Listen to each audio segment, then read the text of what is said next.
Boa noite a todos. É sempre motivo de alegria e de felicidade quando nós, que já estamos procurando romper as barreiras do materialismo e adentrar a espiritualidade, principalmente a espiritualidade com Allan Kardec, Chico Xavier, é tão gratificante porque nós vamos rompendo essas barreiras e aí é uma felicidade de estudar o Evangelho de Jesus, dá um prazer enorme. Talvez no passado a gente não sentisse tanto prazer de estudar quanto agora. E sejam todos bem-vindos ao Grupo Espírita Recanto da Prece, Eurípides Barçanufo, na cidade de Campo Grande, Mato Grosso do Sul, Brasil. Eu estava falando aqui para os companheiros que estão no Zoom, né, na tela aqui da nossa reunião, que o preâmbulo meu hoje seria extremamente curto, porque eu vou fazer 3 perguntas, se não me engano, ou 4, acho que 3 no máximo. 4 no máximo. As perguntas são para a gente raciocinar, viu? Para a gente raciocinar. Primeira pergunta: você se melindra? Segunda pergunta: você consegue ou faz de tudo para deixar os outros melindrados? Terceira pergunta: é seu prazer melindrar as pessoas ou se melindrar? Parece que não tem nada nessas 3 perguntinhas, mas é algo que mexe com todos nós nos momentos de nossas invigilâncias ou da nossa não atenção na questão dos melindres. Mas vamos em frente. Hoje, o nosso estudo vai ser o capítulo 27, Pedi e obtereis, os itens 18 a 21, que é a prece pelos mortos e pelos espíritos sofredores. E teremos também no Vivendo Evangelho, escrito por André Luiz através de Antônio Baduí Filho, as lições 321, ligação para o alto, 322, ora por eles, 323, vigilância. Agora nós vamos pedir para a senhorita Ana Luísa Cavalcante Sanches que faça a prece de abertura desta reunião. Seja bem-vinda, Ana Luísa. É com você. Muito obrigada. Boa noite a todos. Então, vamos levar nosso pensamento ao alto. Senhor Jesus, Espíritos amigos, agradecemos a oportunidade de mais uma semana estarmos aqui, reunidos em Teu nome, que durante esta noite possamos absorver de Teus ensinamentos, que possamos levá-los para a nossa vida. Que o Senhor ampare a cada um que está nos assistindo, cada um que não pôde estar presente, para que todos tenhamos uma boa semana que está por vir. Muito obrigada por tudo e que assim seja.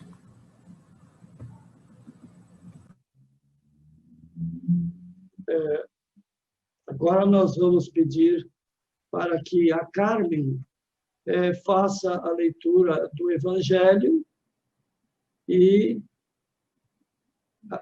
a Carmen não conseguiu chegar. Então, vamos pedir para a Luciene fazer a leitura do Evangelho. Sim, boa noite a todos, bom dia. Então, no capítulo 27, Pedi e obtereis, item 18, 19, 20 e 21. Da prece pelos mortos e pelos espíritos sofredores. A prece é reclamada pelos espíritos sofredores. Ela lhes é útil porque, vendo que pensam neles, sentem-se menos abandonados, menos infelizes. Mas a prece tem sobre eles uma ação mais direta. Reergue-lhes a coragem, excita-lhes o desejo de se elevarem pelo arrependimento e pela reparação, e pode desviá-los do pensamento do mal. É nesse sentido que ela não só pode aliviar, mas abreviar seus sofrimentos. Vede o céu e o inferno, segunda parte. Exemplos. Item 19.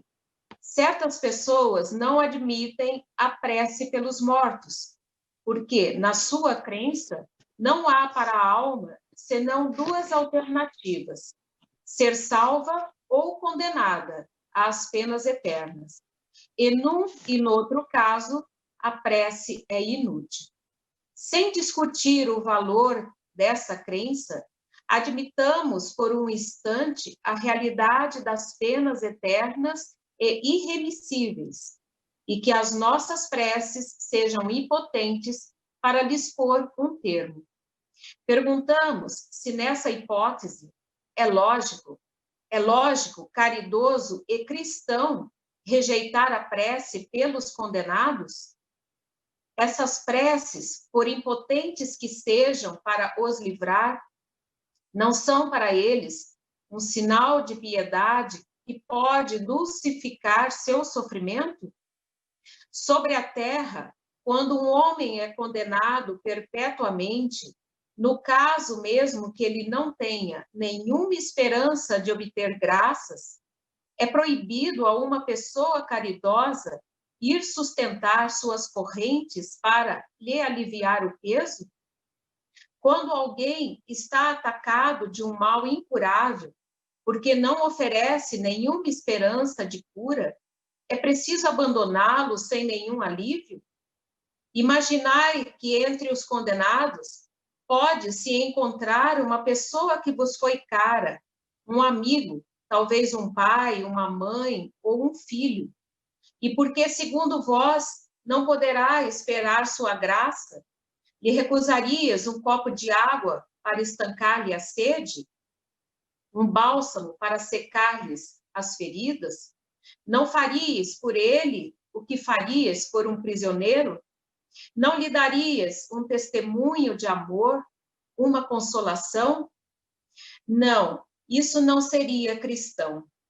Uma crença que resseca o coração não pode se aliar com a de um Deus que coloca em primeiro lugar, entre os deveres, o amor ao próximo. A não eternidade das penas não implica a negação de uma penalidade temporária, porque Deus, na sua justiça, não pode confundir o bem e o mal. Ora, negar, nesse caso, a eficácia da prece seria negar a eficácia da consolação, do encorajamento e dos bons conselhos. Seria negar a força que se aure na assistência moral daqueles que nos querem bem. Outros se fundamentam numa razão mais especiosa, a imutabilidade dos decretos divinos. Deus, dizem eles, não pode mudar as suas decisões a pedido de suas criaturas. Sem isso, nada seria estável no mundo. O homem, pois, nada tem a pedir a Deus, não tem senão que se submeter e adorá-lo. Há, nessa ideia, uma falsa aplicação da imutabilidade da lei divina, ou melhor, ignorância da lei no que concerne à penalidade futura.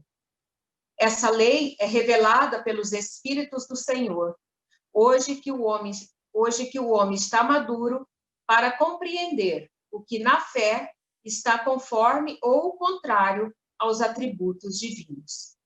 Segundo o dogma da eternidade absoluta das penas, ao culpado não se tem em conta seus remorsos e seu arrependimento.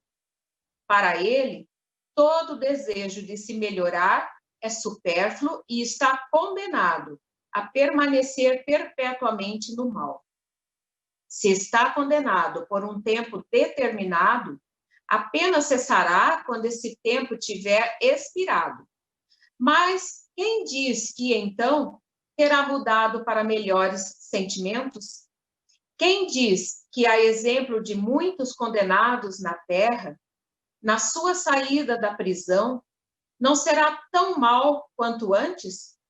No primeiro caso, seria manter na dor do castigo um homem que retornou ao bem. No segundo, agraciar aquele e permaneceu culpado.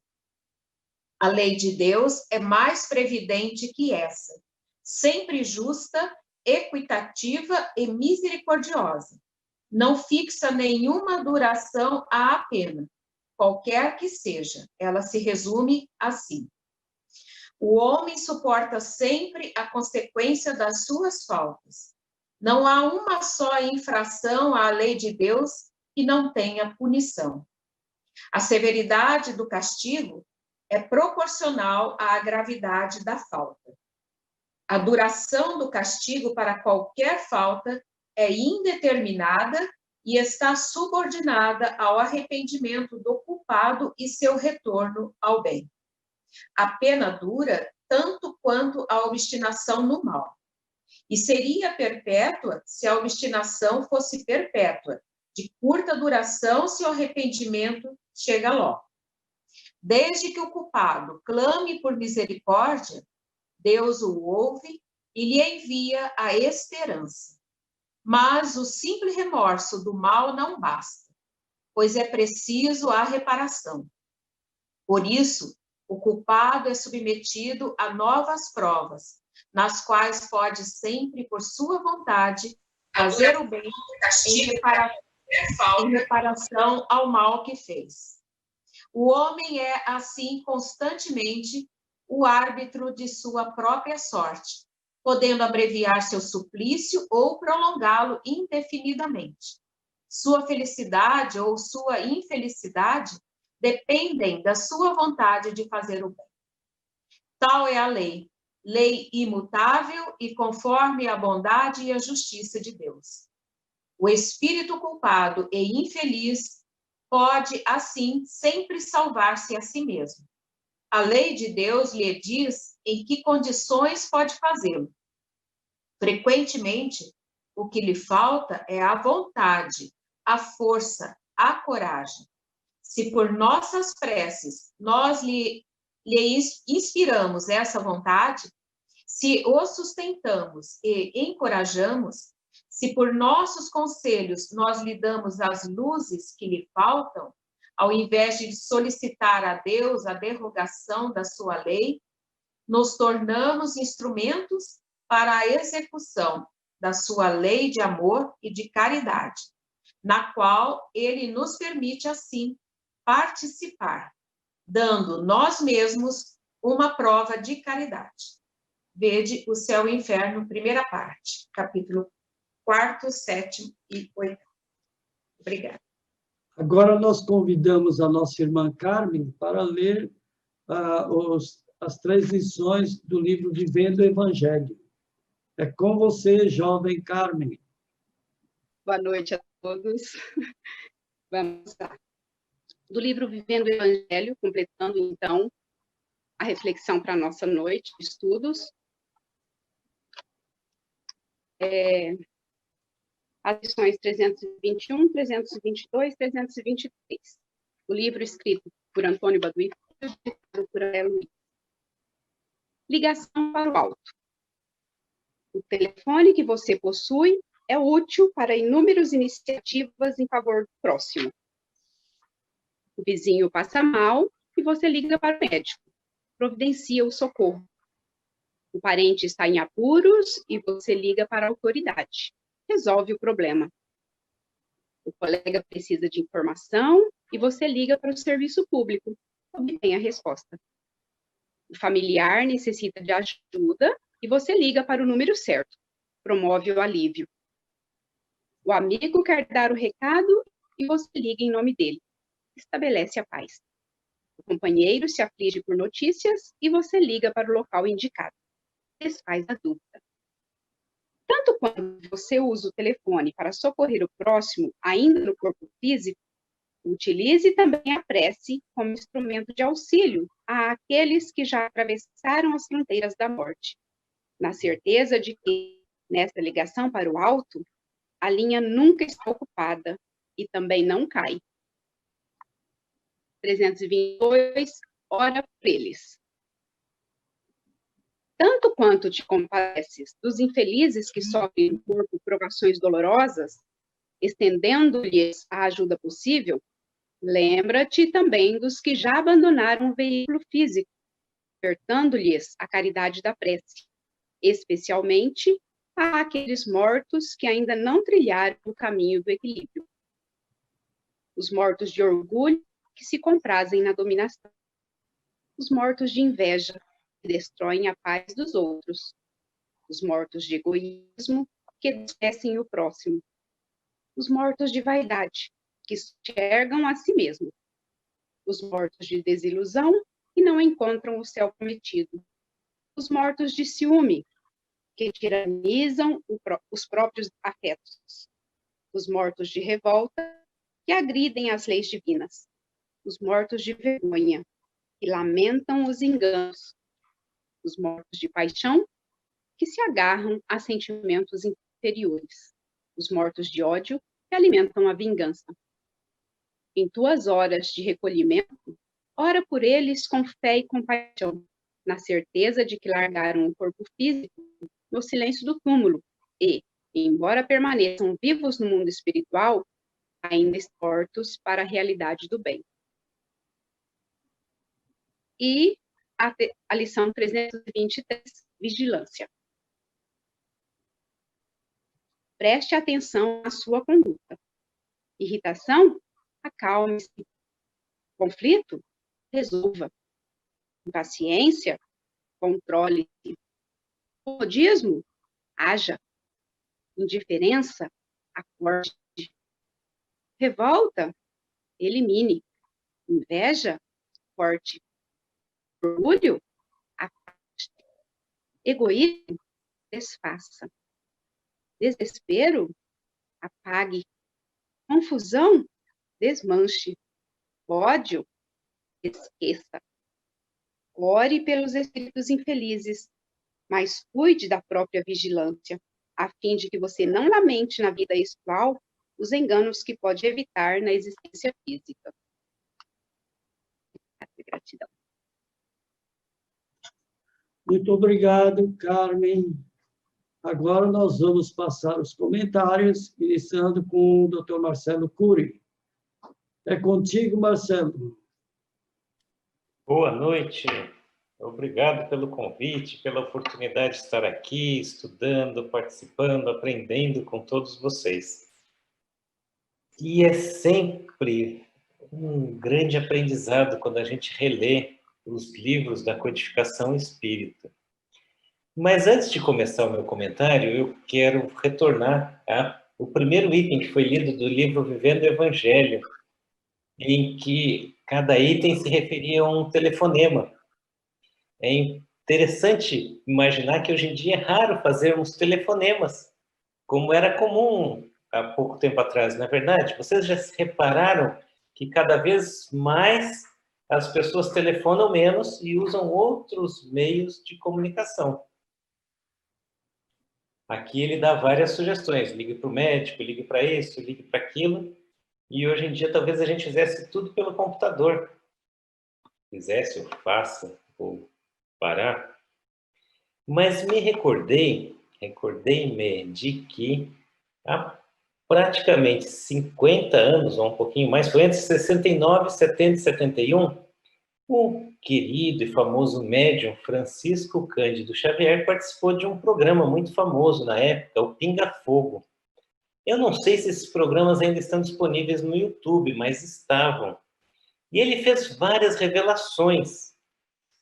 Eu me recordo de ter visto várias vezes, e recentemente até recebi um post porque estão falando que encontraram reservas de água na Lua maiores do que se pensava, estão pensando em montar uma base em que humanos poderiam ficar lá habitando, como uma base para mais explorações. E o Chico Xavier tinha comentado sobre isso nesse programa. Tem a gravação, é possível assistir, é muito interessante. Ele disse também algo que eu vou repetir com as minhas palavras, posso enganar em alguma coisa, mas a ideia é essa, de que se os seres humanos não tivessem uma guerra de extermínio num período definido, tipo 50 anos, que nós passaríamos e teríamos um período de progresso inimaginável. E nós que estamos vivendo esse período, às vezes não nos apercebemos disso, mas Estamos vivendo um período inimaginável. Imaginem vocês, há 50 anos atrás, alguém dizer que nós poderíamos nos conectar todos. E aqui no meu computador eu vejo 18 telinhas com o rosto ou o nome de todos vocês que estão aqui, e tem mais companheiros assistindo pelo YouTube, pelo Facebook, temos amigos de outras cidades, de outros países, o mundo todo conectado numa rede imensa ao acesso de todos. Quando eu estive visitando os projetos da Fraternidade Sem Fronteiras, lá em Moçambique, em Madagascar, nós nos comunicávamos por WhatsApp, por internet, por vias digitais, no meio das aldeias da África. Imagina se alguém conceberia tal coisa há 50 anos atrás. Eu sei que a humanidade ainda não evoluiu moralmente o tanto quanto nós gostaríamos, mas eu vejo um grande progresso e eu acredito que o Chico estava certo. E eu pergunto para vocês, como ele poderia acertar em previsões e inúmeras outras nos seus livros, nas séries dos livros André Luiz, do Emmanuel, centenas de informações antecipadas do futuro e outras tantas referindo-se ao passado com índices de acerto inacreditáveis. Alguns até reclamam, mas não acertou em tal item, e se referem a 1 ou 2 itens, enquanto ele acertou em outros tantos, talvez incontáveis. E frequentemente, quando passa o tempo, percebe-se que mesmo naqueles que pareciam não ter acertado, também estavam corretos. Isso na área de saúde, na área de história, antropologia. É impressionante a quantidade de acertos que este senhor teve em sua vida. Mas e o que causa isso? Como ele podia fazer isso? Como ele podia ter presciência, prever o futuro, ou ver o passado em que ele não tinha acesso através dos livros? No livro Há 2000 anos, ele descreve a Roma de 2000 anos atrás, na época de Cristo, ele descreve Jerusalém de tal forma que só alguém que conhecesse ou que estivesse lá ou que tivesse acesso à literatura que ele não tinha. Como que isso acontece? As pessoas que estão nos assistindo pelas primeiras vezes também podem compartilhar essas dúvidas. Os companheiros que participam conosco das reuniões do Recanto da Prece ou de outros grupos espíritas conhecem a possibilidade da comunicação mediúnica, do intercâmbio entre os encarnados e os desencarnados, mas o mais importante que eu quero frisar agora foi o estudo de Allan Kardec, há 160 e poucos anos atrás. Ele começou a estudar, junto com um grupo muito grande de pessoas sérias na França, as manifestações atribuídas aos mortos, mortos entre aspas, e deu o nome de médiuns, as pessoas que podiam transmitir as mensagens destas pessoas que já tinham perdido o corpo físico. Qual a importância disso? O ponto marcante é que manifestações entre encarnados e desencarnados acontecem a todo momento, aconteceram e acontecerão. A Bíblia está lotada de descrições do que hoje nós chamamos de mediunidade. E outros livros sagrados de outros grupos religiosos, sempre a mediunidade esteve presente no planeta Terra. O que o Allan Kardec fez de diferente foi criar uma metodologia de estudo. Ele fez um teste de hipóteses, como todos os cientistas contemporâneos fazem ou deveriam fazer nos seus estudos. O Allan Kardec testou: isso é uma fraude? Isso é a transmissão do pensamento dos encarnados? Isso poderia ser uma mensagem, sei lá, alienígena, extraterrestre? E ele foi fazendo um teste de hipóteses, de uma por uma das hipóteses, até que ele conseguiu comprovar, por A mais B, que aqueles espíritos das pessoas que já tinham perdido o corpo continuavam vivendo, poderiam comunicar-se conosco. Ele empregou uma metodologia científica impecável. Impecável porque ele criou um método já que os métodos da física contemporânea não poderiam ser utilizados para os estudos da alma. O trabalho dele tem toda essa característica magnífica de pare a pare, passo a passo com a ciência, com o raciocínio, com a lógica, com o método. E aí ele nos traz a primeira grande novidade. Somos almas criadas por Deus para viver para sempre. Não existe morte. Não existe morte. Todas as almas são criadas por Deus e assim viverão para sempre. E a partir daí ele percebe que o Espiritismo não tem só uma característica científica, mas ele tem uma característica moral de reanimar as pessoas. Olha o motivo de felicidade, olha o consolo que nos traz tais revelações da ciência espírita. Não existe morte, ninguém perde verdadeiramente os seus amados. O marido não vai perder a esposa que desencarna, e a esposa não vai perder o marido, e o casal não vai perder o filho, e o filho não vai perder o pai. Mesmo que ele fique distante por um tempo, eles vão poder se reencontrar em algum momento. E todo aquele amor, todo aquele conhecimento, tudo de bom que foi construído, nunca mais será perdido. É um motivo de felicidade, de consolação, de segurança, de tranquilidade. E o Espiritismo, então, nos faz compreender muitas coisas mais. O Espiritismo vem, então, cumprir a promessa do Cristo, que disse que enviaria um Consolador prometido. E nada mais é do que o conhecimento das leis que regem o mundo espiritual, uma grande consolação. Não existe morte. Ah, Marcelo, alguém poderia dizer assim: eu tenho um parente que cometeu erros gravíssimos, apesar de eu amá-lo muito, eu acho que ele vai sofrer muito depois que perder esse corpo. Não existem penas eternas. Está certo que Jesus nos ensinou que o homem suporta sempre as consequências de suas faltas. Todos os enganos vão gerar responsabilidade e consequências, mas não são penas eternas. A pessoa vai passar pelas dificuldades que ela necessita por um tempo que ela necessita para se perceber como no caminho errado. E depois ela vai sempre, inúmeras vezes, infinitas vezes, ter a oportunidade de rever os caminhos errados que tomou e fazer escolhas por caminhos corretos.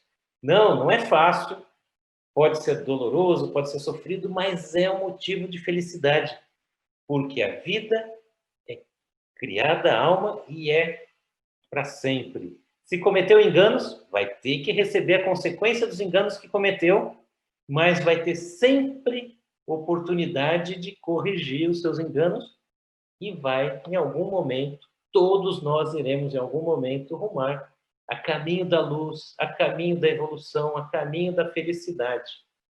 Vocês precisam de mais notícias para trazer uma consolação, para trazer uma felicidade? Nossos familiares que já se foram, que já nos anteciparam no túmulo, continuam existindo como seres racionais, individualizados, carregando todo o bem, todo o conhecimento, tudo de bom que conseguiram angariar, que conseguiram conquistar, mas também carregam os defeitos, os erros, os enganos, as faltas que cometeram. Não é um passe de mágica essa transformação, mas sempre teremos oportunidades de revê-los e todos nós teremos oportunidade de corrigir os nossos enganos e de progredir e de evoluir. Algumas pessoas poderiam me dizer assim: mas Marcelo, na Bíblia está escrito que só existe uma vida e vocês aí espíritas ficam acreditando em reencarnação. Isso não está estranho? Está adequado, não está estranho, não está certo. Deus nos cria uma única vez e nós vamos viver para sempre a partir da criação. Alguns períodos estaremos vivendo encarnados, outros períodos desencarnados. E quando nós conseguimos colocar a nossa visão mais do alto, percebendo que isso funciona como uma engrenagem perfeita, apesar de que para os nossos olhos materiais e restritos parece um sofrimento, uma dificuldade, algo de terrível, se eu conseguisse me ver do alto, eu perceberia a bondade de Deus me dando sempre uma nova oportunidade de aprendizado, de progresso, de crescimento, ora encarnado, ora desencarnado. E todos aqueles que me precederam no túmulo, eu vou poder encontrar, vou receber notícias. Eu sei que eles continuam existindo, eu sei que eles continuam vivendo. Eu sei que ontem, em muitos lugares no planeta Terra, celebram o Dia dos Mortos, o dia de lembrar daqueles que já partiram. E nós, espíritas, temos a obrigação, o dever, o convite para espalharmos a serenidade, a tranquilidade. Vamos sentir saudades, vamos ficar tristes, vamos chorar quando perdemos um familiar, mas vamos carregar dentro de nós a certeza de que ele continua existindo. E quando orarmos, vamos orar com tal fé, sabendo que ele vai receber as nossas orações como energias salutares, como consolação, como estímulo de progresso. Aqueles que erraram, que são temporariamente num local de sofrimento, de dor, de ignorância, recebem as nossas preces como bálsamos, como presentes, como alívio, como luzes para guiá-los no caminho da correção. E aqueles que já estão mais adiantados recebem também as nossas preces como um abraço, como um carinho, como um brado, um grito de amor, de saudades também. Mas em todas as situações, as nossas preces chegam até as pessoas para quem nós oramos.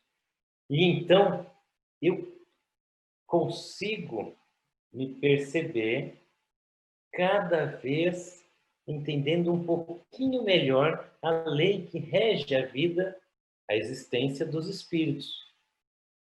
O Allan Kardec sintetiza muito bem todas essas leis no livro O Livro dos Espíritos. E nós temos a oportunidade, então, de estudarmos toda essa obra, de entender progressivamente a existência desse conhecimento que nos leva a desejarmos sermos pessoas melhores. O Espiritismo vem como um consolador corrigir os enganos que foram acrescentados à doutrina cristã. Não existem penas e sofrimentos que durem para sempre. As pessoas que vêm da tradição judaico-cristã, elas trazem, poderia dizer, nós trazemos conosco a sensação da culpa que nos rebaixa, que nos coloca numa situação ruim, eventualmente até nos congela e impede os nossos movimentos. Mas o Espiritismo vem, então, nos trazer como um consolador a ideia da responsabilidade. Nós devemos nos libertar da ideia da culpa e assumir a ideia da responsabilidade. Pode parecer somente um jogo de palavras, mas a ideia aqui que eu quero compartilhar com vocês é: o pecado e a culpa parecem um peso muito grande que muitos de nós não temos força para sustentá-los. O engano, o erro e a responsabilidade parecem que nos trazem a ideia de que alguém, como realmente acontece, cometeu enganos, cometeu erros, não conhecia a lei, ou conhecendo a lei de Deus, ainda assim, errou, e agora ele leva a responsabilidade de corrigir os seus erros, de provar que sabe fazer as coisas e colocar em dia aquilo que ele errou. Essa é a ideia que o Espiritismo vem nos trazer para a nossa vida. Vivermos com a serenidade que o conhecimento do Consolador prometido nos traz. E compartilhar essa serenidade com as pessoas que quiserem ouvir e com aqueles que já partiram, através da nossa prece. Porque Deus cria um sistema perfeito em que nós temos liberdade de ação, podemos cometer enganos, sofremos por isso, tentamos de novo, sofremos de novo se errarmos, e em algum momento começamos a acertar, e cada vez acertamos mais, e cada vez erramos menos, e cada vez nos enchemos de felicidade aprendendo a nos submetermos às leis divinas, aprendendo cada vez mais a amar o nosso próximo. Hoje eu estava conversando com uma amiga que tinha planos para o feriado e uma das pessoas que ia viajar com ela não pôde.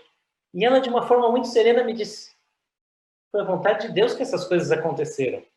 E é verdade, nós temos que aprender a ter esses olhos e ver a vida dessa forma. Às vezes, nós planejamos a vida de um jeito e não podia ser assim. Então, entregamos a nossa existência ao Criador, sempre fazendo o melhor possível e tendo com serenidade as coisas que acontecem. Eu termino por aqui, então, agradecendo a oportunidade de participar, de compartilhar as minhas ideias, e muito ansioso, não é ansioso, muito curioso estou para ouvir os próximos comentários, porque os nossos companheiros prepararam mais aspectos desses mesmos itens do 27º capítulo do Evangelho segundo o Espiritismo, os itens 18 a 21. Não é isso, seu Carlos? Sim, mas nós já queremos agradecer sua participação e ficamos muito felizes com sua explanação.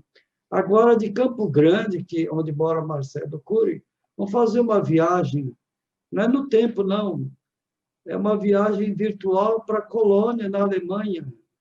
Já é madrugada lá, mas vamos ouvir a Edjane Coslar, do grupo Cantinho do Chico, da cidade de Colônia. É com você, Edjane. Boa noite a todos os amigos de Campo Grande, daqui do grupo que está aqui nessa sala.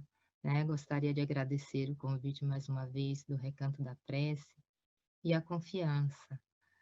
Antes de nós começarmos as nossas explanações em torno dessa mensagem da noite, eu gostaria aqui de agradecer ao Luciano Sanches, pela programação que foi passada ontem, todo dia, sobre em relação aos espíritos desencarnados e a comemoração dos dias dos mortos e dos entes queridos, que foi de muita valia para todos nós. Muito obrigada, Luciano, e a toda a equipe que contribuiu para esse trabalho. E hoje nós vamos falar, mais uma vez, sobre a prece, que o início desse capítulo 27, o título é Buscai, e obterei. Então, quando nós estamos em busca de alguma coisa e que nós, realmente, do fundo do nosso coração, nós pedimos a Deus, o nosso Criador, e o auxílio a nosso Senhor Jesus Cristo, é impossível que Ele não nos atenda.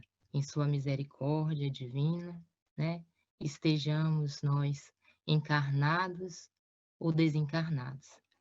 E a lição de hoje, de título A Prece pelos Mortos e pelos Espíritos Sofredores, me chama a atenção que ele diz a prece pelos mortos, mas não só pelos mortos, também pelos espíritos que estão em sofrimento. E Kardec, em sua magnânima explanação, que foi um indagador, um perguntador, para os espíritos, ele vem nos trazer que o que falta a esses espíritos que se encontram em lugares sombrios é a coragem, a força, a determinação. E ele conta conosco para que nós possamos ajudar esses espíritos, porque nós não sabemos quem são eles. Podem ser um dos nossos parentes, um filho, uma mãe, um pai, que se encontra em tormento e em sofrimento. E a prece de coração, aquelas palavras que não está muito ligada às nomenclaturas, mas sim à nossa conduta. Uma verdadeira prece é a conduta, é como eu vivo, como eu ajo na minha vida, com as pessoas. E se eu respeito aquele ente querido que desencarnou e que por alguma forma foi infeliz na sua conduta, isso para ele já é uma prece. Nós vamos ver na literatura de Allan Kardec, no Céu e Inferno, vários exemplos dos espíritos que vieram à sessão para dizer do seu sofrimento. E indagado por Allan Kardec, ele sempre perguntava: o que é que nós podemos fazer por cada um de vocês? E eles diziam: orar, a prece. Isso alivia o nosso coração. E nós achamos que muitas vezes as preces ou os espíritos que estão no mundo, né, espiritual, eles estão simplesmente, às vezes, por um suicídio, por uma falta. Há outras coisas que causam o sofrimento do espírito. E eu trago aqui um exemplo de um espírito chamado Angelé, que a título diz assim: Nutilidade sobre a Terra, Bordeaux, 1862. Como este nome, um espírito se apresentou espontaneamente ao médium. E Kardec pergunta: arrependei-vos da vossa falta? E ele responde: não. Então, por que me procurais? Para experimentar. Acaso sois felizes? E o espírito responde: não. Sofreis? E ele diz: não. Que vos falta, pois? A paz. E ele responde: a paz. Certos espíritos só consideram sofrimento o que lhes lembra as suas dores físicas, convindo, não obstante, ser intolerável o seu estado moral. E ele continua: como pode faltar-lhes a paz na vida espiritual? E ele responde: uma mágoa do passado. A mágoa do passado é remorso. Estareis, pois, arrependido? E o espírito diz: não. Temor do futuro é o que experimento. Que temes? Pergunta Kardec. O desconhecido. Olha só o que é para o espírito. O desconhecido causa pavor aos espíritos. Estás disposto a dizer-me o que fizeste na última encarnação? Isso talvez me facilite a orientar-te. Qual a vossa posição social? E ela responde: mediana.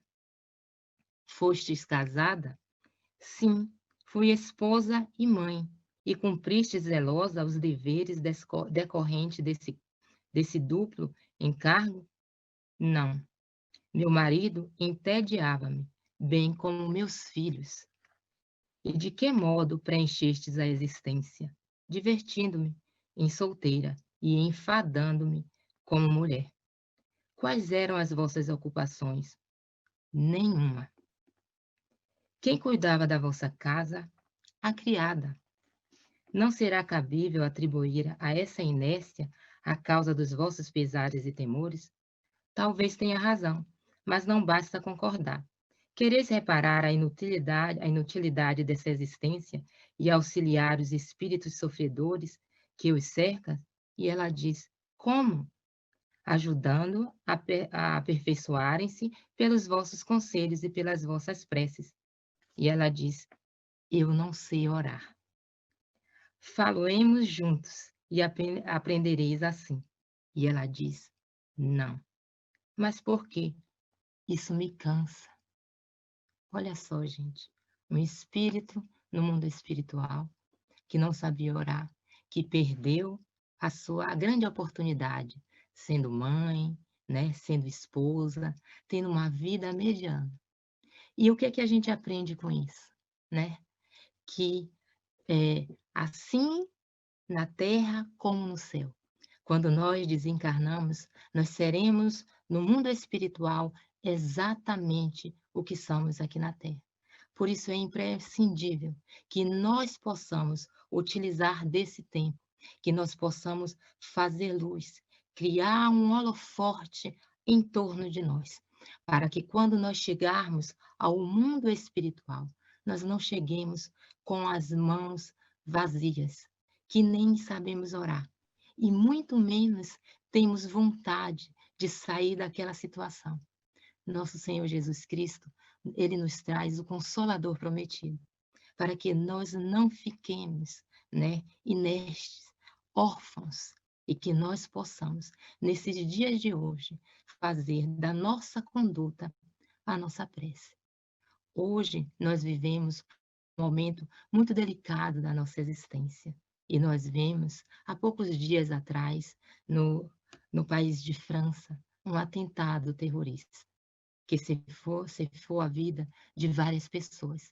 Que nós possamos, em nossas preces, em nossas condutas, orar por essas famílias. Ainda ontem, na madrugada, o amigo Carlos Sanches me mandou uma mensagem, mas eu não escutei, eu não vi, que aqui na Áustria também teve um atentado terrorista que ceifou a vida de várias pessoas. Então, eu fiquei analisando os amigos, os parentes, essas pessoas que deixaram a existência. Mas a mim me comoveu muito mais essa pessoa que causou esse mal. Porque esse sim vai necessitar muito das nossas preces. Esse é realmente o carente. E Deus, né, nos dá a misericórdia de, através da prece, poder aliviar esses espíritos. Isso não significa que nós vamos outorgar as leis de Deus, mas nós vamos colocar em ação uma outra lei magnânima, que é a lei de amor e caridade, que pertence a cada um de nós. Muitas vezes estamos nos nossos cárceres, que não deixa a gente sair. Estamos sempre nos nossos pensamentos enfermiços. Nós somos já felizes. Essa é a nossa melhor existência. E a prece é uma ferramenta que depende, que está na mão de cada pessoa, de cada cristão, independente se é espírita, se é budista, se é islamista, se é católico, se é evangélico. Cuidemos de nós, do nosso ser e da nossa forma de orar, porque um dia nós também seremos esses espíritos saídos da carne, necessitados da misericórdia de alguém. Eu desejo a todos muita paz, um estudo de muito amor e que as preces possam aliviar a cada coração nos dias de hoje. Obrigada. Gratidão, Edjane, pelas suas palavras, pelos conceitos emitidos. Agora nós vamos convidar a Luciene Ferreira, que ela possa fazer os comentários também desta noite. É com você, Luciene. Seja bem-vinda. Obrigada, Carlos. Mais uma vez, então, boa noite, bom dia. Bom dia, Edjane, bom dia a todos que nos ouvem, boa tarde, enfim, que todos nós estejamos na mesma conexão de paz e de luz e de amor. Essa lição, logo nos primeiros comentários, quando abrimos aqui as nossas telinhas, o Carlos fez um pequeno comentário assim: vai ser uma lição forte, né? Uma lição que é realmente, eu até denominei hoje, lendo, como a lição de um pai, como se fosse um pai, a gente imaginando um pai dizendo ao filho sobre as suas faltas, sobre os seus possíveis arrependimentos. Então, logo, como o Marcelo disse ontem, uma lição que veio a calhar, né? Depois da data de ontem, sobre finados, ou sobre o Dia dos Mortos, como se denomina, eu então me peguei pensando aqui, quando eu era pequena, né, até a minha adolescência, a minha mãe já era bem de idade, mas nunca deixávamos todos os anos de ir ao cemitério nesse dia 2 finados. E às vezes até íamos no dia 1º, porque ela não gostava muito do tumulto, né? E então, como aqueles familiares e que já haviam falecido estavam todos no mesmo cemitério. E era uma via sacra. A gente ia de túmulo em túmulo, levando as velas e levando as preces. Minha mãe era muito católica e a gente ia ali acendendo vela aqui e tal, e vai e vem. E era um ritual, sempre, tudo isso, todo ano. Só que quando terminava, todos aqueles que foram nossos conhecidos, ou familiares, ou amigos, ela dizia assim, bom, agora temos que deixar essas velas para a gente acender lá no cruzeiro. E aí, para quem não sabe, cruzeiro é aquela cruz bem grande que tem logo na entrada do cemitério, né? E que onde as pessoas acendem muitas velas. E ali, então, eu perguntava para ela,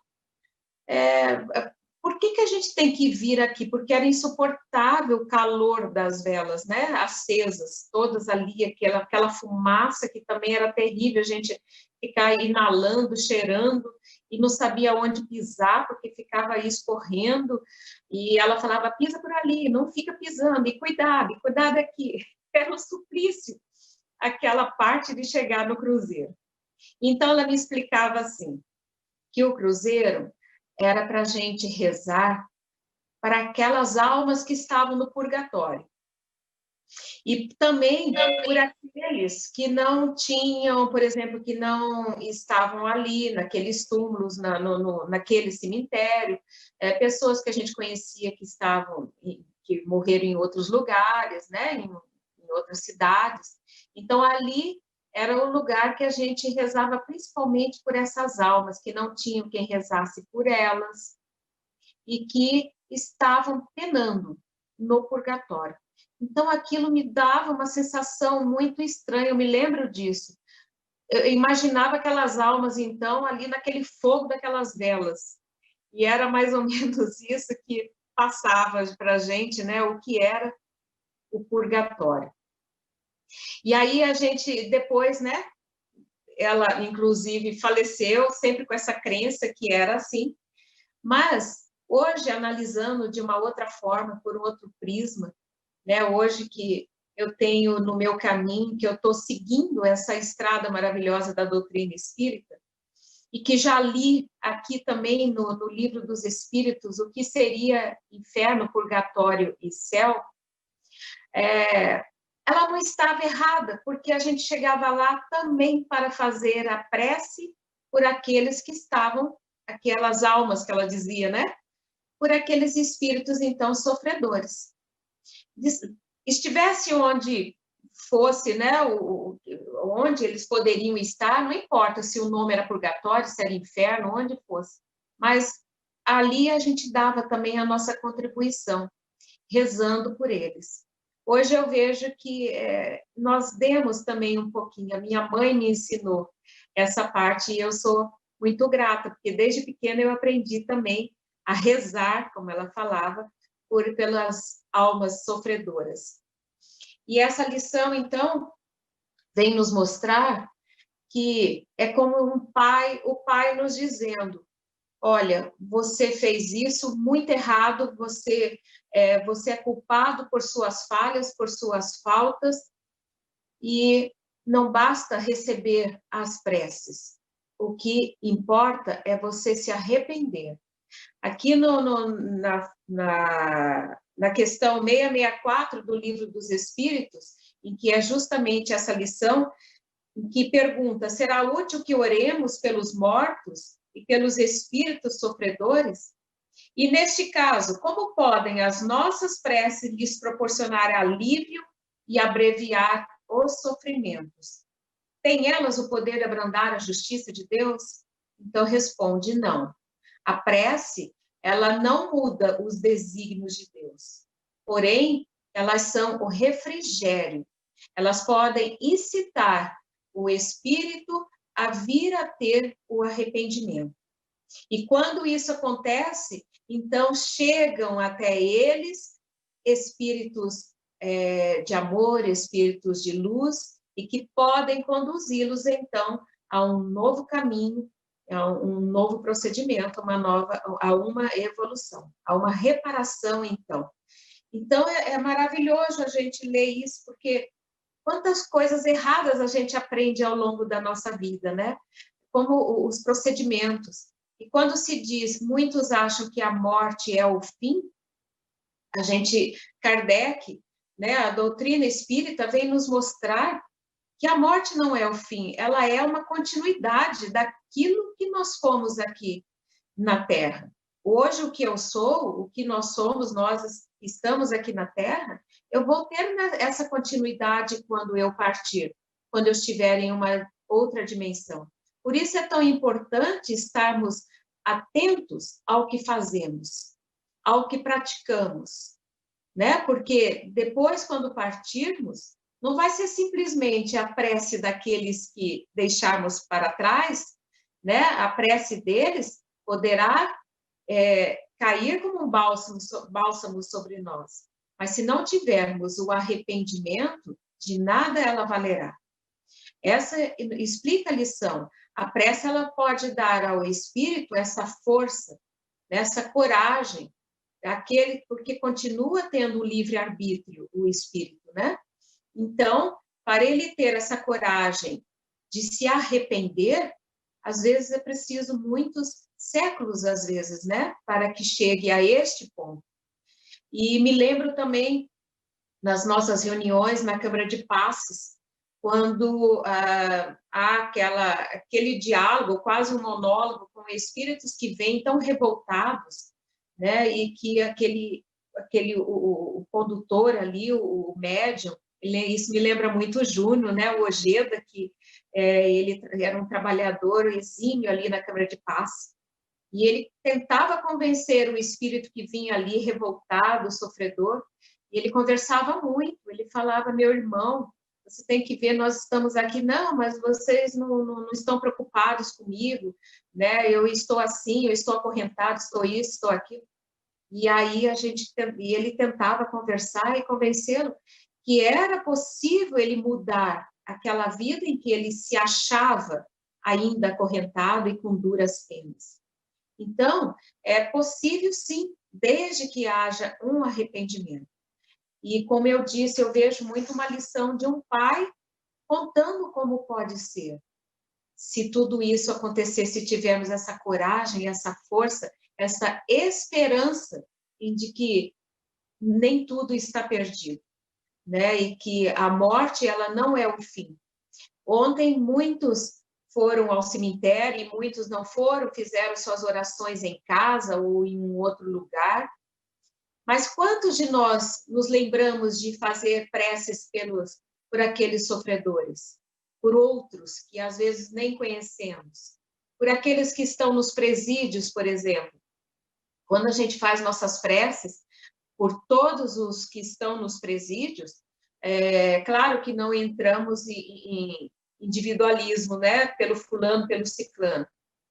Mas fazer a prece, quando fazemos também por aqueles que estão sofrendo, se ontem alguém fez a prece não só pelos seus amados, entes queridos que partiram, e fizeram por outros que estão sofrendo e ainda possam estar sofrendo pós essa morte, né? Então, essa prece com certeza não foi em vão, ela não foi inválida. Quantos podem ter alcançado justamente esse arrependimento do que fala a linda, essa lição, né? Então, queira Deus que com as nossas preces, com tantas pessoas que ontem fizeram assiduamente muito mais preces pelos que já partiram, que muitos tenham alcançado, então, essa luz, né? Essa força, esta coragem de se arrependerem, para que, então, possam dar essa continuidade ao espírito, porque realmente a morte não existe e ela não é limitada quando partimos. Ninguém se torna anjo quando partimos. Há uma continuidade do que somos aqui mesmo. Essa minha contribuição para hoje. Muita gratidão a todos por me ouvir. Muito obrigado, Luciene, pela sua participação. Vamos já passar a palavra para a Larissa Chaves, indo de Campo Grande para Niterói. É com você, Larissa. Seja bem-vinda. Boa noite a todos os amigos, alguns corações que eu não vejo há bastante tempo e que tenho agora a oportunidade de reencontrar aqui. E eu separei duas histórias que talvez até muitos já conheçam, que vieram à minha mente a partir da leitura desses itens de hoje. Uma das histórias está no livro O Céu e o Inferno, que trata da justiça divina, segundo a doutrina espírita, uma das obras básicas do nosso estudo, e está exatamente, a gente sabe que na segunda parte do livro, Kardec vai colocar uma série de relatos, de mensagens, que ele vai classificar conforme a condição do espírito após o passamento. E uma dessas condições que ele coloca aqui é de espíritos sofredores. Aqueles espíritos que após o passamento, após o desenlace, às vezes até não conseguem realizar de pronto esse desenlace, cujo corpo vem a padecer, mas o vínculo continua. E esse estado de perturbação, que poderia ser mais curto, acaba prolongando-se por algum tempo. E esse que eu selecionei, o Auguste, ele passa exatamente por essa situação. Consta aqui que ele desencarnou em março de 1863, e é interessante porque no relato que existe no início da narrativa, se refere aqui a um moço rico, boêmio, mundano, e tem uma frase que eu destaquei que eu achei tão interessante, porque diz assim: ele não fez o bem, mas também não fez o mal. Então é alguém que está na condição de espírito sofredor, mas que era uma pessoa comum, alguém que estava ali praticamente seguindo conforme uma música bastante conhecida aqui no Brasil, deixando a vida levar, a vida leva eu, e não tinha grandes preocupações com as consequências do que fazia, com os seus atos, não chegava a prejudicar ninguém diretamente, mas também não fazia nada assim tão ostensivo, tão negativo. Só que ao desencarnar, ele é surpreendido por uma situação muito desconfortável, porque ele continua conectado ao corpo, que estava já numa situação de putrefação, e ele não consegue sair dali. E é nessas condições que alguns dias, ainda no mês de março, alguns dias após essa desencarnação, ele então comparece à Sociedade Parisiense de Estudos Espíritas para conseguir aqui dar a sua comunicação. E é interessante porque existem diferentes comunicações desse mesmo espírito. Então, a gente vai percebendo, com a diferença de alguns dias, a situação desse espírito já vai se modificando. Num primeiro momento, em 8 de março, ele não conseguia nem concatenar as ideias direito, ele estava num estado muito difícil, mas ele consegue dizer assim: orai, para que Deus me perdoe. Ó, que dor! Graças, meu Deus, que dor! A Deus. Então, em 18 de março, 10 dias depois, ele retorna e ele já dá uma comunicação com maiores condições de explicar da sua situação. E ele vai, inclusive, falar dessa situação de estar ainda vinculado ao seu corpo físico. E, mais uma vez, ele vai pedir preces, pedir intercessão, pedir misericórdia de Deus. Porque o espírito que está em estado de sofrimento, especialmente nesses dias iniciais e numa situação em que não conseguiu ainda finalizar esse vínculo com o corpo físico, ele não consegue sequer orar. E esse é um dos motivos, esse é um dos pontos principais da importância de nós fazermos essas preces intercessórias por espíritos sofredores. Basta que a gente se recorde, mesmo estando encarnado, de algum momento da nossa vida em que estivemos sob intensa aflição, às vezes uma dor física mesmo, e que a gente até tem o ímpeto, até deseja fazer uma oração. Mas às vezes a gente não consegue nem organizar as ideias, nem estar num mínimo estado de equilíbrio para conseguir rezar.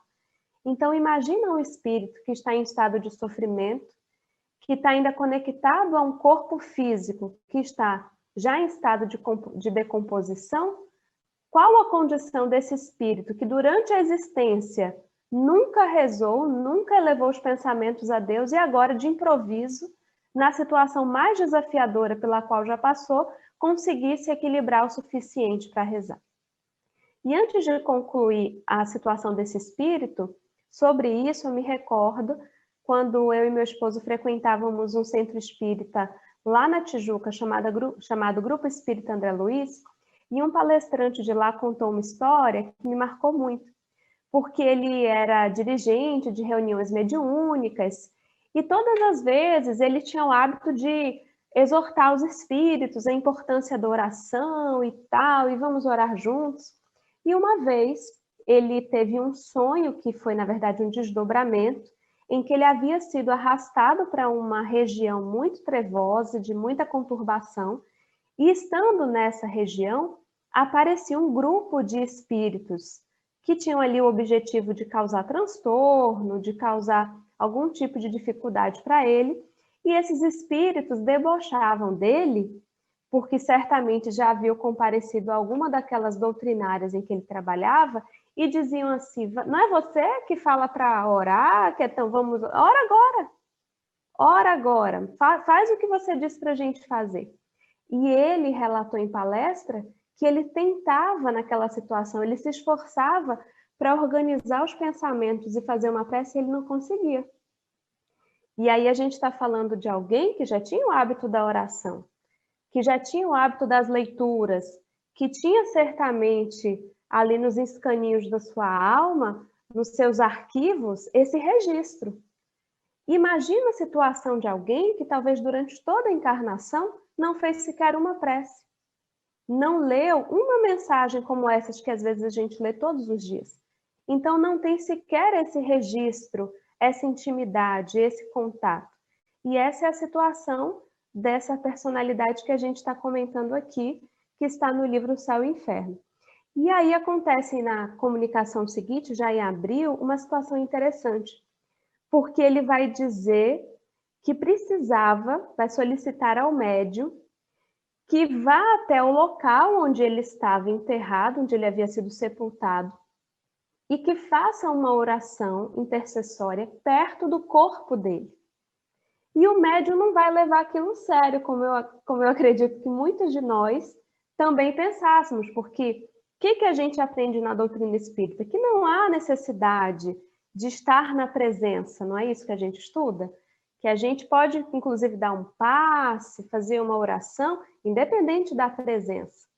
Então, o médium, está aqui registrado, inclusive, numa nota, diz assim: o médium, não dando importância ao pedido que lhe faziam de orar sobre o túmulo, deixara de atender. E aí, depois de alguns dias, o médium vai sentindo aquela necessidade, vai lembrando daquele pedido, e mais tarde ele vai até lá e faz aquela oração.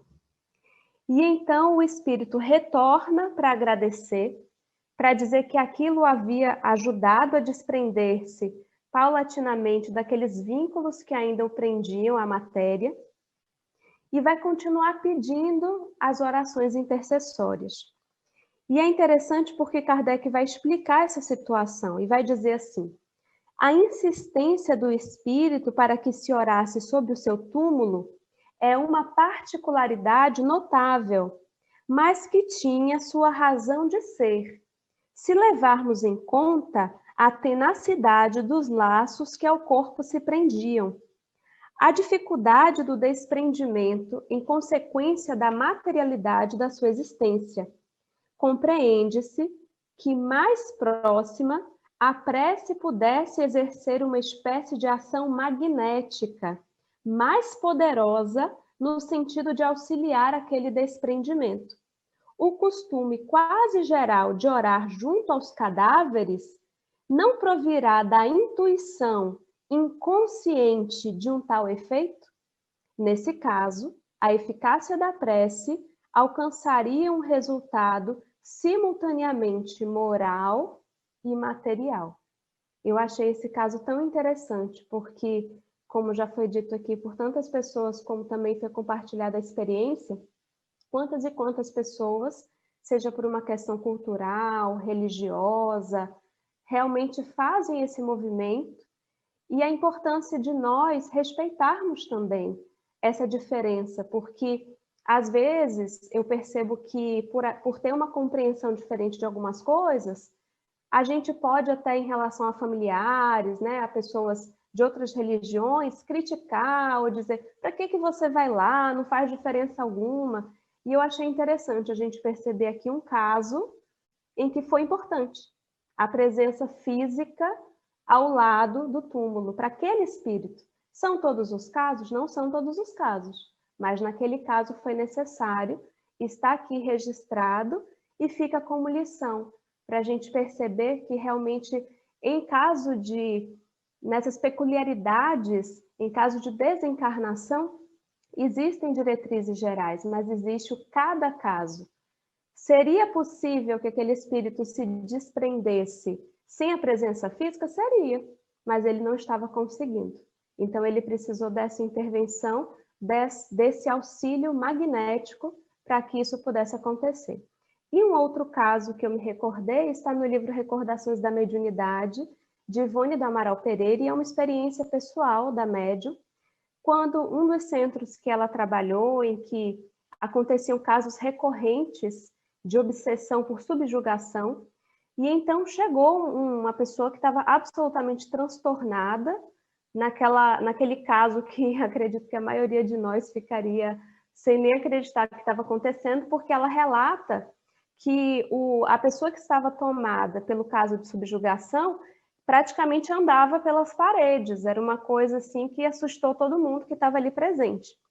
E quando foi feita a conversa, atraindo aquele espírito que estava obsidiando para um outro médium, para que a comunicação se estabelecesse, o que fazia com que aquele espírito subjugasse aquele homem era uma situação muito interessante, porque era alguém que já havia sido amigo dele, que havia morado próximo, havia desencarnado e que estava ali sob aquela ação obsessora, com muita raiva, com muita mágoa, porque não foi rezada nenhuma missa para ele após a sua desencarnação. Porque aquela pessoa que o conhecia, que tinha uma familiaridade, que morava na vizinhança e que havia prometido rezar uma missa, não havia feito nada disso. Então ele estava ali sob aquela ação de vingança, querendo causar perturbação por conta da ausência dessa prece, por conta da ausência dessas orações. Então é um caso também que eu achei tão interessante, de que forma a gente não tem nem dimensão dessa eficácia da prece, do poder da prece, não para suspender as dificuldades e, né, os liames que às vezes ainda se fazem presente, que em alguns casos, como no dos suicidas, só o tempo poderá realmente desatar. Mas tudo aquilo que contribui para a misericórdia, que contribui para o abrandamento das dores, é sempre dádiva, é sempre amor em ação, é sempre em caridade. Então, todas as vezes que a gente, como já foi dito aqui, se dispõe a pegar um pouco do nosso tempo, um pouco do nosso instante de equilíbrio, quando temos condições de concatenar as ideias, de nos conectar, quando estamos com saúde, com um pouco de paz para fazer isso não apenas por nós, mas pelos outros, antes de mais nada somos também beneficiados. Como aquela frase que é atribuída também ao querido Chico, de que quando a gente utiliza um perfume para passar em outra pessoa, o primeiro a ficar beneficiado com aquele cheiro, com aquela essência, somos nós. E assim também, certamente, acontece com a prece aos sofredores. E finalizando, eu separei uma frase de André Luiz, que está logo na introdução de nosso lar, que eu gosto muito, porque ele diz assim: a vida não cessa, a vida é fonte eterna e a morte é o jogo escuro das ilusões. Muito obrigada a todos e até a próxima. Nós agradecemos a Larissa pela boa vontade de ter esse tempo com a gente, passar esses conhecimentos. Muito obrigado, Larissa. E agora vamos passar para o Ismael. É com você, jovem aniversariante. Muito boa noite, muito obrigado, Carlos. Obrigado a todos aqui da sala de estudo, aos que estão assistindo. A lição de hoje do Evangelho segundo o Espiritismo, do capítulo 27, Pedi e obtereis. Na mensagem da prece pelos mortos e pelos espíritos sofredores. Vou complementar, tentar não repetir o que já foi dito. Quando a gente está passando por alguma dificuldade e a gente tem mais obstáculo do que facilidade para seguir adiante, algumas vezes a gente fica ali meio perdido de que atitude tomar. E quando surge alguém e fala, vai lá, você vai conseguir, confia no alto, os benfeitores estão aí, começa a dar aquele estímulo, a gente começa a se encher de coragem, de esperança. E quando baixa a vibração que a gente quer cair de novo, a gente lembra daquela pessoa, e se ela surge novamente falando para a gente, vai, cara, você vai dar certo. Às vezes até a gente procura aquela pessoa e ela abre um caminho. Não, vai lá, conversa com tal pessoa, conversa com esse, lê tal livro, vamos ler junto aqui tal trecho de um livro. Aquilo vai criando ali um estímulo e a gente às vezes consegue dar o primeiro passo, dar o segundo passo pela nossa própria iniciativa, a gente se enche de vontade. E aí vai indo, a gente vê que está dando certo, a gente passa a ter mais confiança em nós mesmos e conseguimos ir superando e seguindo adiante. Isso num exemplo aqui material, que muitas vezes a gente vivencia essa experiência e conta aí com a ajuda dos amigos. Pode ser através de um telefonema, como aqui na lição do André Luiz, pode ser presencial. Antigamente era comum cartas, né? Às vezes você recebe uma cartinha e aquilo injeta um ânimo, um encorajamento. Da mesma forma, acontece com os nossos irmãos desencarnados.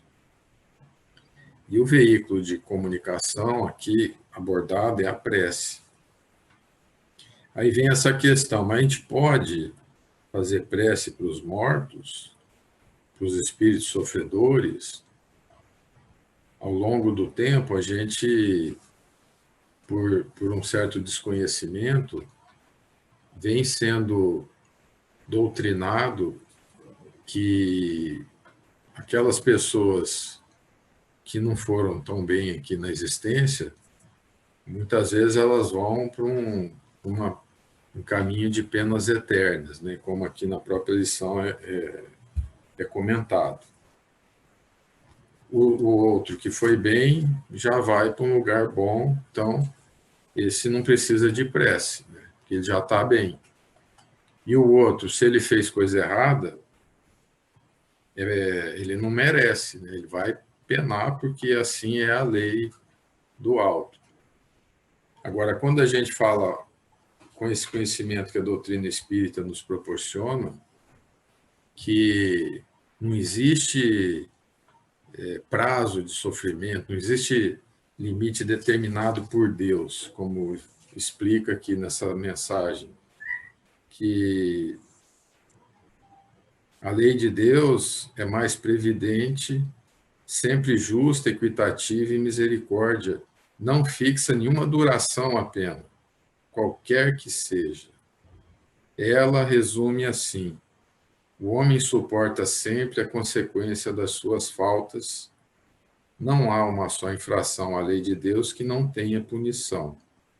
A severidade do castigo é proporcional à gravidade da falta. A duração do castigo para qualquer falta é indeterminada e está subordinada ao arrependimento do culpado e seu retorno ao bem. A pena dura tanto quanto a obstinação no mal, e seria perpétua se a obstinação fosse perpétua, de curta duração, se o arrependimento chega logo. Então, isso traz à luz o entendimento que não tem aqueles que vão para a pena eterna. E, às vezes, eles são condicionados a isso e fica com aquela mente fixa de que vão ter que penar eternamente. Como que a gente pode contribuir? Aí vem a orientação da prece. Se nas nossas preces, no nosso diálogo com esses irmãos, que podem ser até conhecidos nossos, ou irmãos que não conhecemos, mas sabendo que estão passando por algum sofrimento, a gente começa a ler um livro em voz alta que passa uma mensagem esclarecedora, trechos de livros, né, como foi citado aí nos comentários, O Céu e o Inferno, livros de Emmanuel, de André Luiz, o próprio Evangelho segundo o Espiritismo, dizendo, vai lá, você vai conseguir, tenha coragem, tenha determinação, esforce, como aqui explicou, né, pelo próprio esforço, pela determinação de buscar o bem, ele vai conseguir sair daquela inércia, dar o primeiro passo, depois dar o segundo, e assim caminhar ao longo das encarnações para se libertar daquela pressão que muitas vezes a gente mesmo coloca para nós. É comum aqui, nós encarnados, passarmos por isso. E, às vezes, numa conversa com uma pessoa amiga, uma pessoa que tem uma condição mais positiva, né, que estimula a gente, tirar a gente daquela sintonia que a gente está. Às vezes, a gente está, como fala no dia a dia, né, numa vibração muito baixa, e alguém chega e injeta uma vibração boa, a gente se enche de estímulo, aí entra numa sintonia melhor, ouve o anjo de guarda, os espíritos protetores, e a gente reage. E aí a gente começa a reagir, sai da inércia e vai embora. Aí ninguém segura. Da mesma forma no plano espiritual. Só que a comunicação é via prece. Eu lembro aqui, André Luiz, quando desencarnou, ficou no umbral e ficou ali aquele período perdido. A mente dele só rodava em torno daquilo que ele tinha conhecimento. Mas as orações da mãe dele e as orações de 15 pessoas que ele tinha ajudado gratuitamente contribuiu para que, num determinado momento, ele criasse coragem de elevar um pensamento ao alto e fazer uma prece. E, naquele momento, a vibração dele mudou e ele enxergou o Clarencio, e, a partir dali, mudou a sequência da vida dele. Então, da mesma forma, as nossas preces, elas contribuem, às vezes de forma anônima, e os benfeitores utilizando dessa vibração e direcionando aqueles que estão precisando, e às vezes não tem força para orar, e de repente eles recebem esse impulso e passam a fazer súplicas e entrar na sintonia dos protetores dele. Então, aí continua aqui no Evangelho, né? O homem assim é constantemente o árbitro de sua própria sorte, podendo abreviar seu suplício ou prolongá-lo indefinidamente. Sua felicidade ou sua infelicidade dependem da sua vontade de fazer o bem. Tal é a lei imutável e conforme a bondade e a justiça de Deus. Então, a gente não muda a lei. A lei vai permanecer, mas a gente contribui pela oração para auxiliar na sintonia vibratória, para que se abra a mente, enxergue o caminho e siga, e aí sim, com oportunidades de reparar os equívocos do passado. É assim, talvez, generalizando aqui, que hoje eu estou aqui comentando o Evangelho, falando, tentando passar uma mensagem edificante como oportunidade de redenção de situações equivocadas do passado. E às vezes alguém suplicou ao alto uma intervenção a meu favor. E essa súplica foi atendida, abriu o caminho e surgiu uma oportunidade para, através da prática do bem, eu superar equívocos do passado. Então, é muito bacana, né, a gente receber esse estímulo de encorajamento pelo esclarecimento. E às vezes, como fala aqui, né, o que falta é a vontade, a força, a coragem. E nossas preces podem inspirar essa vontade. E não é só inspirar a vontade. A prece continuada, ao longo do tempo, dá sustentação para que, quando tiver uma recaída, esteja presente ali, né, um grupo orando para poder estimular a perseverança.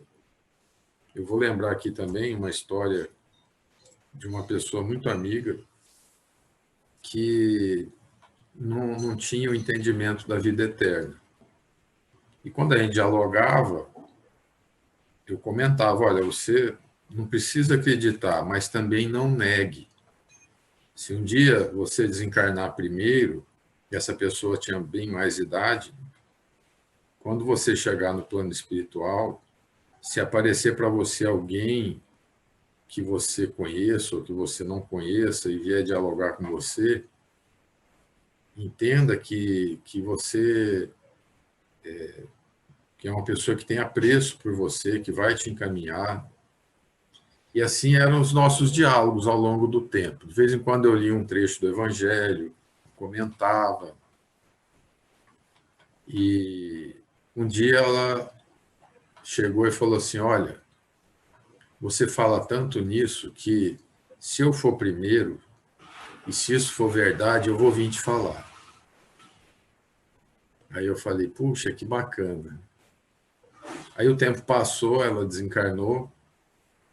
6 meses depois do desencarne, certinho, no dia que completava 6 meses, essa pessoa veio e, numa reunião nossa, no Recanto da Prece, e falou, você tinha razão, era verdade. E aí, né, conversamos mais coisas, o tempo passou, de vez em quando ela manda uma mensagem psicografada. Agora, esse ano, ela mandou uma mensagem e, entre outras coisas, ela falou assim, tenho sentido falta das orações. Porque vai passando o tempo e a gente acha que o espírito já está tranquilo, já está andando bem pelas próprias pernas, e às vezes a gente não tem aquela continuidade na frequência de oração. Então, eu senti muito quando foi falado isso, né? Tenho sentido falta das orações. Ou seja, é importantíssimo a gente ter continuidade nas orações. Não basta a gente orar somente naquele início, para abrir caminho, tem que continuar com as orações. Isso vai contribuir muito para dar sustentação nessa trajetória. E, certamente, um dia nós também precisamos e talvez precisaremos no futuro. Então, é muito importante a gente passar essa informação de encorajamento quando a gente fala assim, o amor cobre uma multidão de pecados. Então, que os nossos irmãos encarnados que estão nos ouvindo, escutem isso. O amor cobre uma multidão de pecados. Que não fiquem com a ideia fixa de que tem que ser punido porque cometeu algum equívoco. E, às vezes, tem que ser punido eternamente. Jesus ensinou para a gente que devemos nos amar uns aos outros como Ele nos amou. Então, todos merecem o amor. E, pelo bem, superam os equívocos do passado. Então, que todos que estão recebendo as vibrações amorosas desse encontro fraterno, dessa reunião voltada na prece pelos mortos e pelos espíritos sofredores, muitos irmãos nossos que vieram à Terra participar da confraternização de ontem, no dia dedicado ao intercâmbio com o plano espiritual de uma forma mais ostensiva, muitos permanecem aqui, vão ficar aqui algum tempo, participando de reuniões como essa, de reuniões em igrejas, em templos evangélicos, onde a sua afinidade é maior. Então é importante que eles escutem sempre palavras de conforto, de estímulo, de encorajamento e de sustentação, para prosseguirem firmes, porque não estão sós. Estão com a presença dos seus protetores, dos seus familiares, entes queridos ali, dedicados, estão presentes ao seu lado.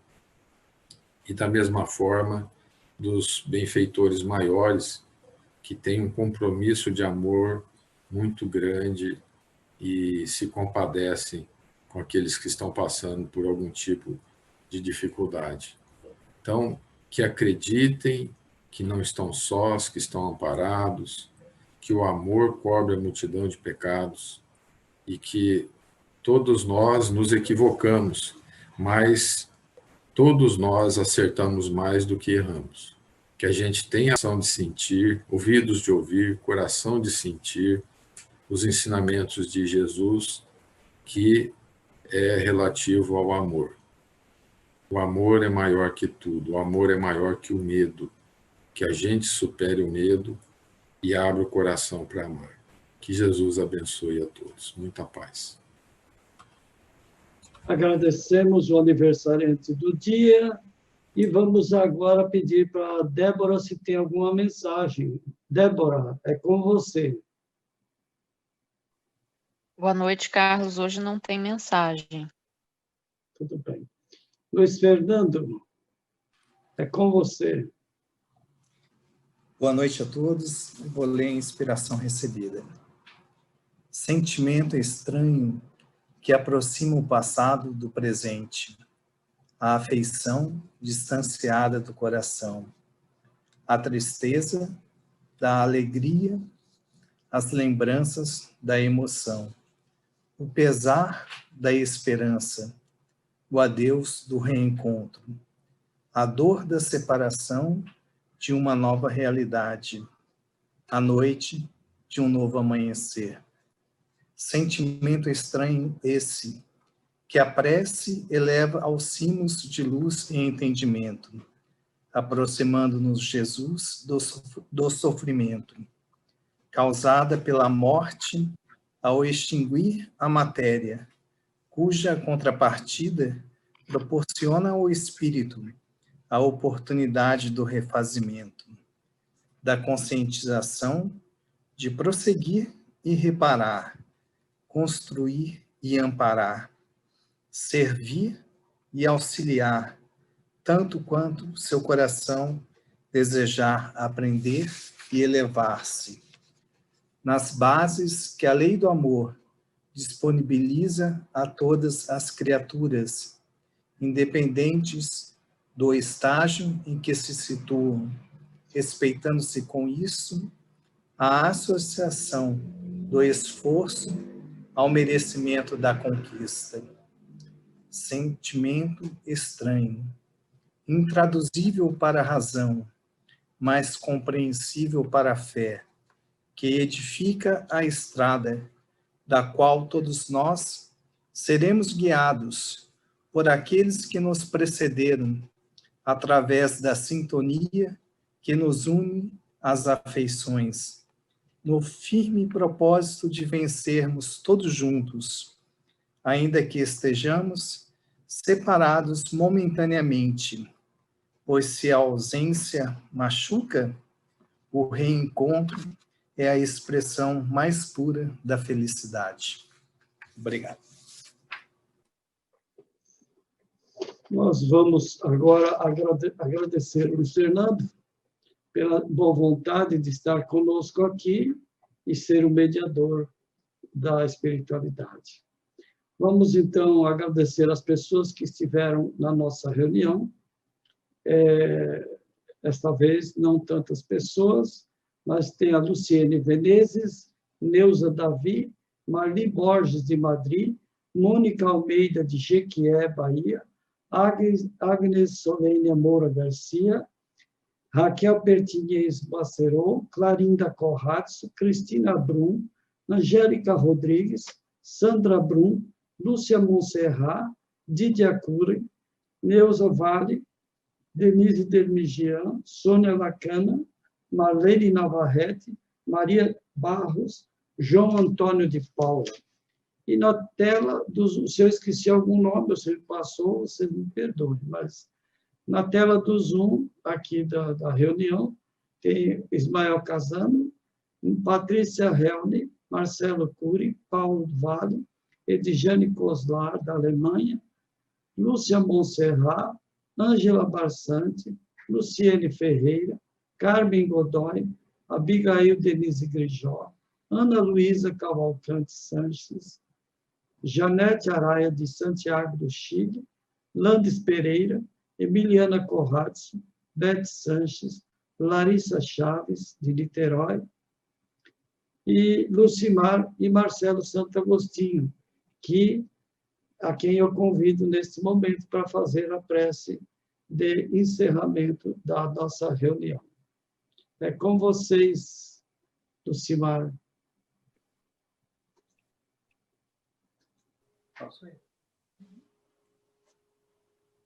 Olá, boa noite, pessoal. Bom estar aqui mais uma vez com todos vocês. Então, vamos elevar os nossos pensamentos, buscarmos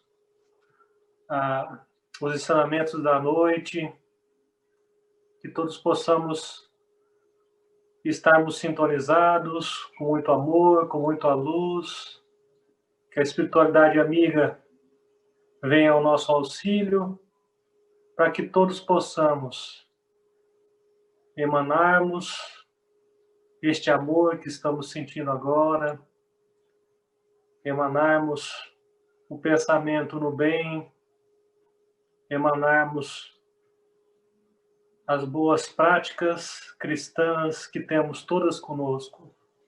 Obrigado, Pai Eterno, que todos os lares possam ser agraciados com o seu amor, com sua luz, com sua bênção. Que todos nós possamos ter uma noite de repouso, de descanso, para que no dia de amanhã possamos seguir a nossa jornada na Terra, sendo verdadeiros cristãos. Obrigado, muito obrigado por tudo que nos concede, pelo amparo, pela caminhada que nos está sempre orando por nós. Assim, pedimos para que todos os lares aqui na Terra, nesta noite, sejam agraciados com a tua luz, com o teu amor, com as suas bênçãos. Obrigado, Mestre Jesus e espiritualidade amiga, por mais essa transmissão, por mais essas palavras desses amigos tão queridos. Obrigado hoje e sempre, Pai. Muito obrigado.